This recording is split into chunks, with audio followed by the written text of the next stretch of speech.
Welcome to Pine Tree News. We're here with Jenny, and we're talking about gardens. Talking about gardens. How was your garden last year? It was a hot mess, but I think so I didn't really know what I was doing. I have lots of house plants and I like plants and on, but I didn't really know anything about growing food. So I just bought a bunch of dirt and compost and a bunch of different kinds of seeds of things that I thought would be really cool. Yep. And just started, throwing things into pots, and I grew a bunch of crazy stuff and it went really, really intense and everything. But it was a negative cost investment, right? Because there was no sort of organization. I don't know why, but I grew a lot of stuff that we don't typically eat too, right? So it's we have these foods in abundance that we don't. I've got 3 garbage bags full of kale in my freezer still from last year. Yeah. I just killed it with kale and did not eat that. We had kale salads, we had kale Caesar salad. I had so much kale and no tomatoes. We waited till way late for the tomatoes, but we're getting on it. But how bad was your negative investment? Are you talking double that we would have paid? I think I ate a couple cucumbers. We ate some cherry tomatoes. Yeah. But it was really there was so much who needs 9 jalapeno plants? No right? Yeah, I'm so chomping at the bit to get seed started. We bought this big, 2 foot by 1 foot seed starter, right? One of those trays, the Jiffy ones. I don't have a lot of seeds yet, but I was looking at these summer savory plants that we had left out last year. They went to seed and they're all dried up. I grab them and they smell like great summer savory and they're full of seeds. So I'm they're seeds. And I'm really trying to stop myself from just planting 40 summer savory plants because it's all the seeds I have. Right? No, let's plan this through. One of the most, I would say, poetic things that I learned about gardening last year was that I don't know, and I connect this so much to spirituality and God and the earth and how it just gives and gives. I never really understood that, you know what I mean, until I started growing plants last year, and then you just have everything in abundance that is doing well that you took care of, right? And it was very much the earth and the garden, and if you give it good soil and all those things, it will just give and produce for you, right? So don't grow 25, don't start 25 Roma plants. You don't need that much. You're not going into commercial Roma tomato planting. Right. And don't start them in the middle of August. Yeah. Because they were not ready. No. Yeah, I did the exact same mistake, yeah. Yeah. I waited way too long for my tomatoes. Planted my kale at like this time of year last year. There was still snow on the ground. And I planted the kale. And it did amazingly well. Kale is super cold hardy. So it loves it. Yeah. Got a way head start. And it there was a ridiculous amount of kale. It actually survived. I should have found a way to save those seeds. I should figure that out. Maybe there's a way. But it survived into almost December. We had a mild beginning of the winter, and there wasn't much snow, but still, snow fell on it a few times, and it was still just green. It was just I won't die. I'm kale. Yeah. I had a lettuce bush that was like that last year too. I planted it out in the cold, and it did great, but it powered through all summer too. It just kept going. At a point, the lettuce was pretty leathery on it, so I just let it go to seed. But the plant just lasted the entire season.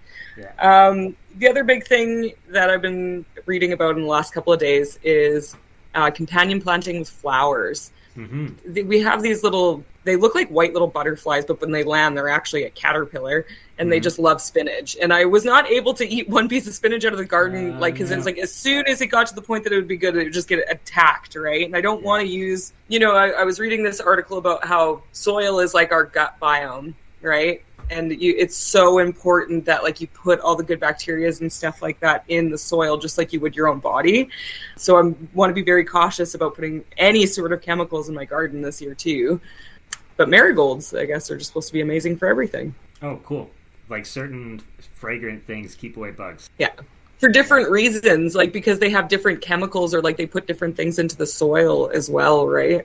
Yeah. Have you heard of rejection? Marigolds planted beside tomato plants, because of what they put into the soil, those little hornworms won't go towards your tomato plant's roots. So you can actually protect the plant with those plants underneath the soil too. Wow. Yeah. Cool. Yeah, there's so much to learn. It's really an inexhaustible topic. Have you heard of Regenitech? Have I told you about these guys before? I have actually recently heard about it on this podcast I listened to. Oh, nice. Nice. Oh, on right, your probably. podcast. Oh, right. Yeah, fair enough. Yeah, I guess you already know about it then. Yeah. Are you cool stuff. working for them? Is this affiliated or like? No, I just watched a documentary. I watched a documentary called The Need to Grow, and they go over. So one of the amazing things this stuff does is it puts all these nutrients back in the soil, which puts those nutrients back into your food too. So the stuff that we get at the food, we're starved for nutrients. The stuff we get at the store because all the nutrients have been taken out of the soil. And this biochar helps. This guy had he had a 1/10 of an acre in Arizona or something, and it wasn't even a field. It was tables. It was all tabletops on concrete, and they found a way to measure the nutrients, and these had way higher nutrient density. So yeah, it's all about quality and not quantity. Yeah, 100%. Yeah. How much room do you have? You don't have a very big backyard, eh? You do mostly pots and stuff. Last year I did. Yeah, I put everything in pots last year actually. This year I'm taking over. I'm gonna put actual food in the ground and take over half the space and make a garden, and then I'm gonna build a waterfall style garden box as well. Ooh, so I can companion grow a bunch of stuff, and I've got a 5 foot space, 5 foot by 36 foot space to put in there, or inch, sorry. Yeah. 5 foot by 3 foot. we did the very similar thing last year, just throwing some stuff at the wall to see what sticks. Yeah. And bought a bunch of plants really late. Should have brought them inside, but whatever. Our front window, our front window. So we have one south-facing window, and it's in the living room, and it's only 4 feet by 6 feet. It's not a huge window, but there's 2 tables in there, and they're all crowded with plants. Oh wow. Yeah, it's just, and most of them are house plants, but I got some green onions. I just take the stubs of green onions, and they'll grow back to a full green onion in a week. Cool. Or maybe 2. But yeah. Unfortunately, I can't do onions anymore. Oh, right. You're completely off the onion train. Yeah. Yeah. COVID messed up my sense of smell so bad that there's just certain things that, it's garlic and onions. I just can't handle the smell anymore. I know what Vic is saying now. Right. For years I was how could you not like onions? But I get it, and to the exact way that he used to describe how it smelled to him, that's what it smells like to me now. It's like what you were saying about everything you hate you'll become, or what? You become what you judge. You become what you judge. There you go. Yes.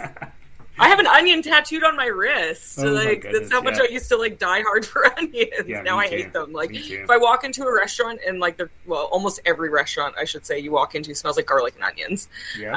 I have to cover my nose for the first few minutes that I'm in there. Wow.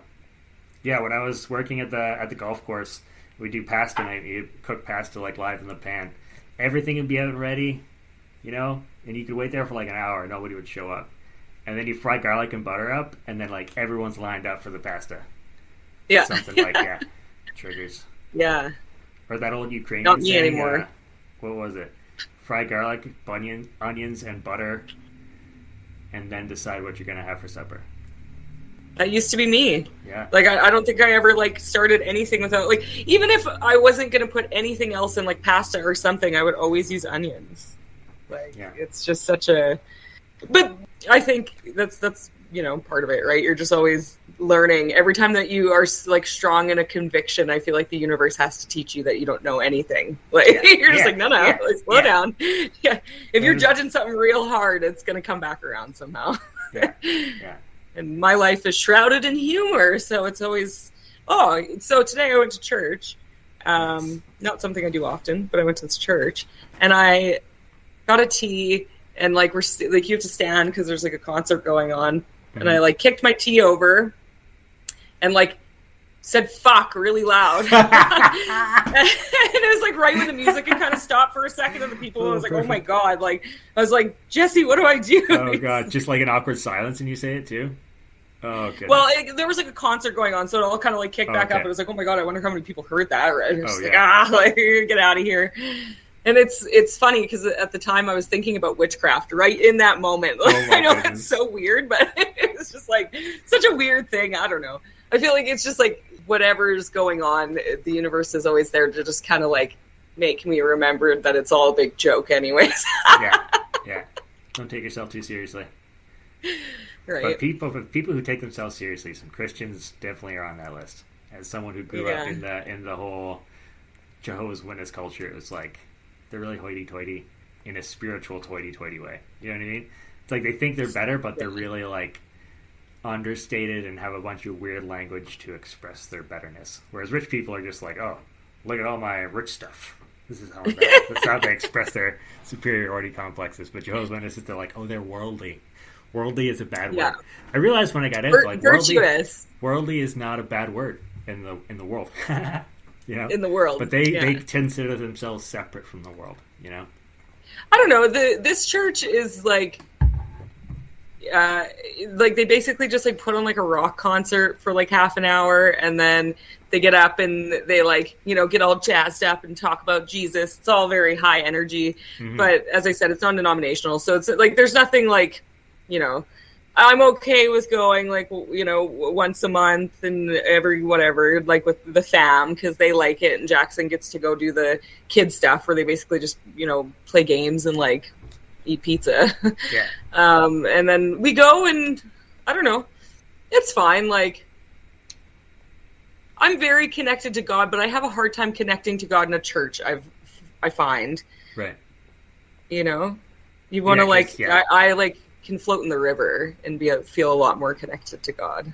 Yeah, because God is like there's different definitions of God, and I've like tasted all of them to try to figure it out, and like fundamentally I'm a theist. Like I do believe in a God, but like I think after I left for a while, it's like I stopped believing in the Christian Jehovah's Witness God, because they've got a really pigeonholed definition, whereas. How can God be everywhere and everything, right? Like, that's what everybody's claiming, you know, across the board, and then be pigeonholed. Like, it makes no sense, you know? And it comes down to, like, language and trying to fit it into a box. And it's one of those things that, like, I've done a lot of drugs. That helped. That helped me realize that I don't know what's going on. But once you, like, really accept the depths of your ignorance, then you look at the world more objectively. But not the world objectively. It's hard to say this because we're talking about subjective things. But you're more like objective about subjectivity, if that makes sense. Yeah, because you've had to experience both sides of the judgment. Yeah. You know, that's. I feel like it always goes back to that because you're right. You will be forced to gain that depth. Yeah. Forever. Yeah. So it's like, God is like this one supreme creator being that is also, we're also like fractals of him. It's like this paradox of one and it being, you know, one being everything and like two being like, you know, the micro and the macro kind of thing.